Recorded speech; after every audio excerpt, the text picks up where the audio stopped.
class 8 SST, and we just roll out on resources and the development part 2. It is the book Resources and Development.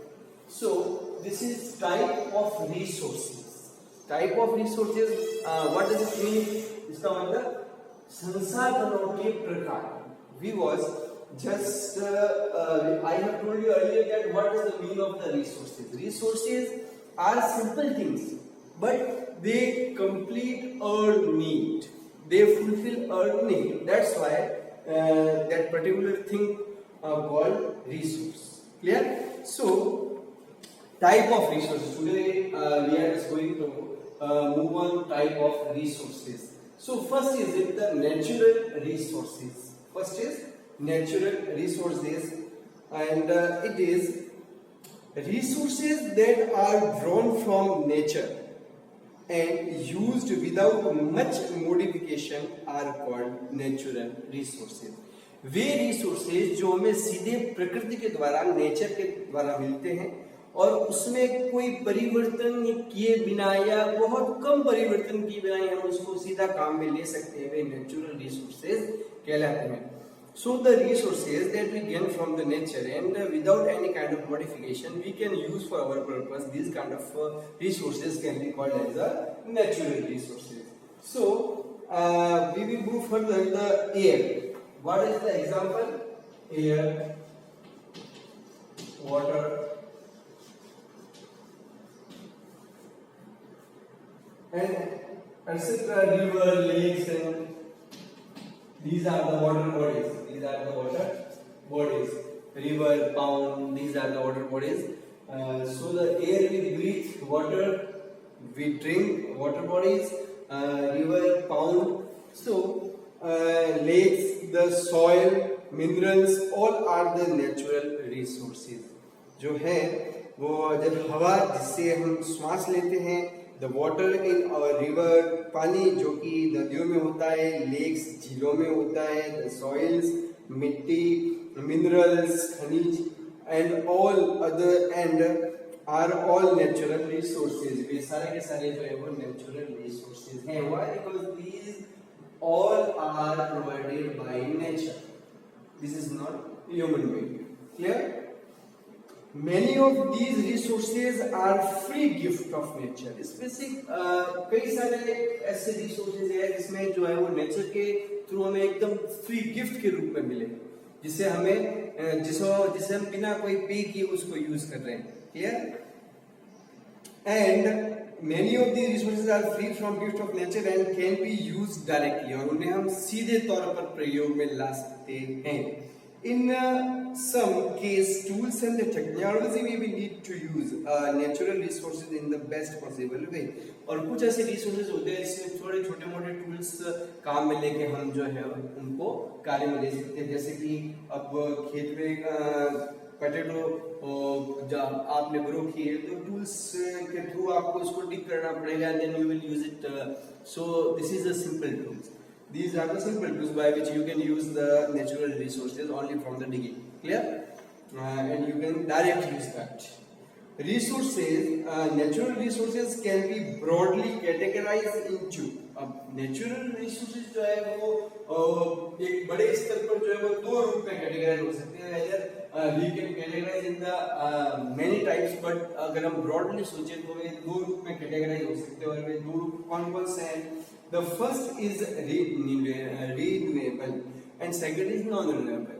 मतलब पहला है जो नवीनीकरणीय का मतलब होता है जिसे जो वापस उत्पन्न हो सकते हैं, वापस जो है वो रिस्टोर हो सकते हैं. और नॉन रिन्यूएबल का मतलब होता है अनवीनीकरणीय, जो जिसको जो वापस नहीं बने जाते. When you use it for once, it just used and it cannot be produced again as earlier ASAP. Clear? As soon as possible or the earlier way. So renewable resources are those which get renewed or the replaced quickly. Renewable resources वे संसाधन हैं जो वापस जिनका नवीनीकरण वापस जल्दी हो सकता है. Clear? As the example we use water. So there is a specific water cycle by which from the sunlight it made water vapor, and water vapor goes in the air and it considered, and rain start, and then you will get the water again. So it is the water cycle.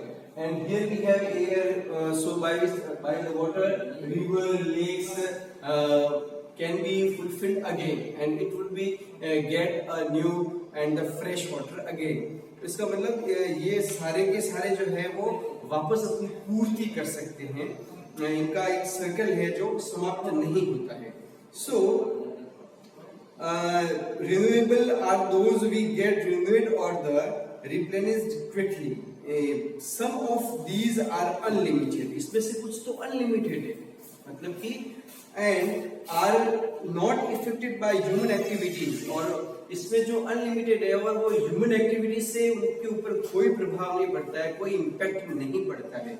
वो कौन कौन से हैं? Such as solar and the wind energy. Solar energy सूर्य से हमें प्रकाश प्राप्त होता है, तो ह्यूमन इसमें किसी भी तरह का कोई भी इंटरफेयर या नहीं कर सकता है. और दूसरा विंड एनर्जी, जो हवा के द्वारा हमें शक्ति मिलती है और जिससे हम विंड मिल्स चलाते हैं, और भी इसके के प्रयोग है.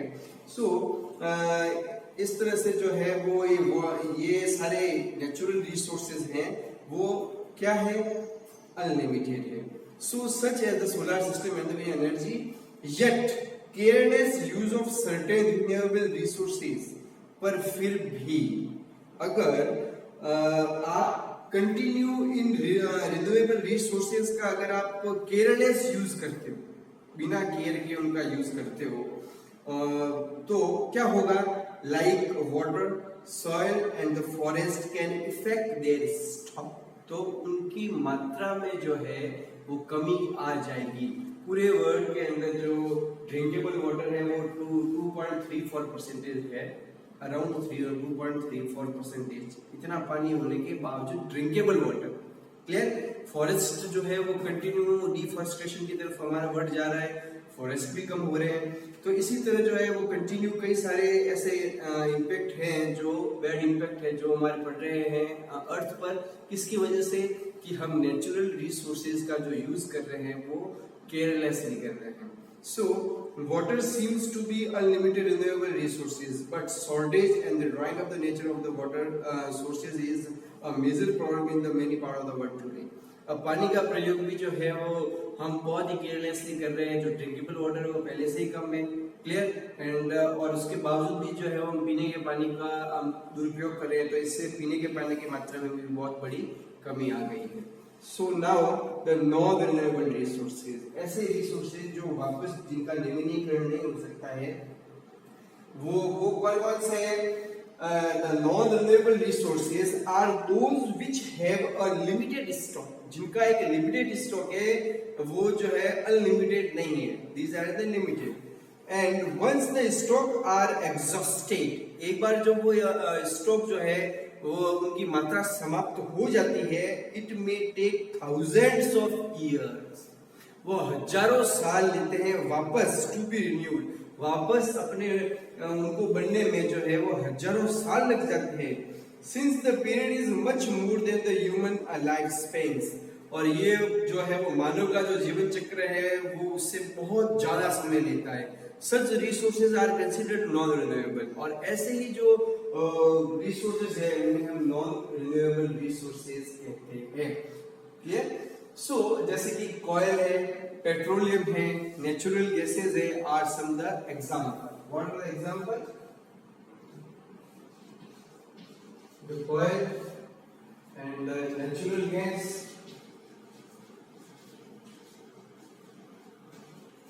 and the petroleum.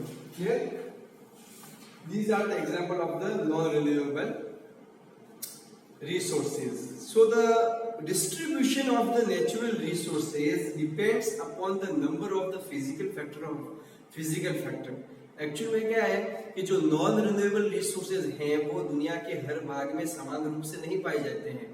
We can see that some particular area are very famous for the petroleum, some particular area is very famous for the copper, some particular areas are very famous for the other resources or the other mining properties. Why it is so?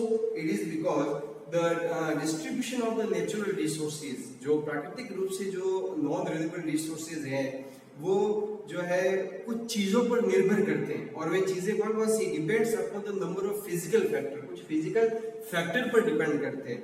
वो है terrain, मतलब भूभाग, किस तरह के भूभाग में आप निवास करते हैं.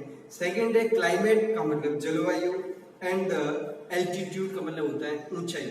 तो ये तीन ऐसे प्रकार है या ये तीन ऐसी कंडीशंस है जो यह डिटरमाइन करती है कि कहाँ पर किस तरह का रिसोर्सेज जो है वो आप गेन कर सकते हैं या नेचर उसको अपने आप में उत्पन्न करती है. The distribution of the resources is unequal.